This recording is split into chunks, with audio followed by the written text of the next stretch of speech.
There are many design classics in gardening. Spades, forks, secateurs.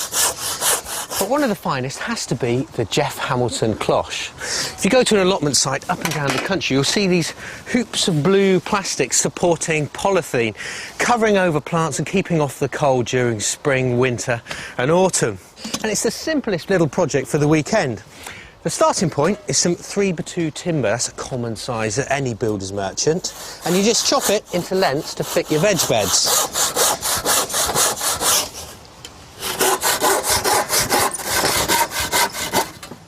Lovely. And this is the starting point because this is the base of the cloche. Somewhere flat and level, set out the wood into a rectangle or square, like so. And because this is nice and chunky, it'll both be firm and won't blow around in the breeze, and also won't warp or distort.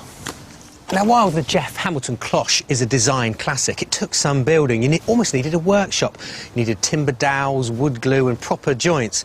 Well, these days, thanks to decking screws and cordless drills, you can build one of these, rustle it up in the garden where you want it. So I'm going to pilot drill the corners. A couple of screws in each corner is what you want. And then fix your base together.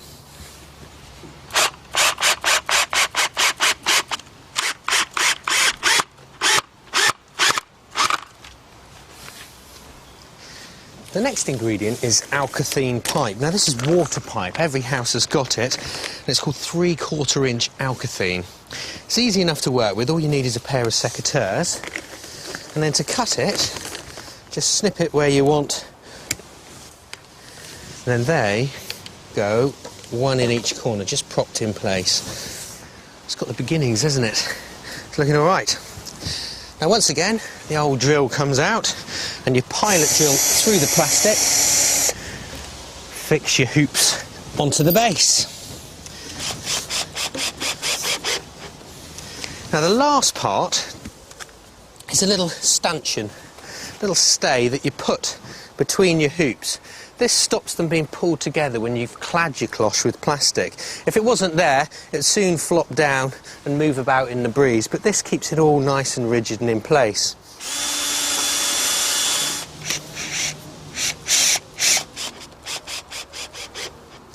And then for the final thing, the plastic. Now, you see this on the roll down at the garden centre. Make sure you buy it nice and wide because you want plenty to go right over the sides of the structure as well as over the top. So a 3 or 4 metre roll is what you want to cut this from. And to fix it in place, you just drape it over the top, making sure the sides go right down to the base. And then secure it round the bottom with a staple gun. Like that. Once you've gone round with the staple gun and the plastic's as tight as a drum, fix timber batten round the base just to hold it in place and stop it ripping on the staples. Hey, that's coming along well. Thanks, Alice, yeah. I'm quite pleased with it. Yeah, it's a decent space. Well, I figure we'd be able to take the plastic off and put a mesh on it during summer, so just keep it working. Cool. And it's only 20 quid, I think it's really good.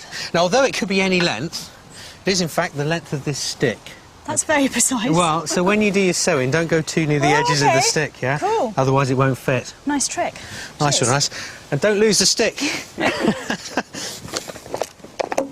Hey, Alice, look. Yay! One cloche. Fab. Magnificent, isn't it? Are you going to go round? Yeah. There we go. There's only one drawback with cloches, which is you've got to remember to water. Yeah, it gets pretty warm under there. Yeah. Also, to protect from slugs. Yeah. They love it under there. I put a few comfrey leaves around the outside because they don't like crossing over the furry foliage. Nice. Where it's a treat. And of course, you've got to allow air in under your cloche, so always have a little timber prop. Hey, good for watering as well. Sunny days like this. Magic stuff. Now this should see us through the end of this growing season and into next. And to think, Joe has been on his allotment for a whole growing season now. He's finally getting round to moving plants exactly where he wants them.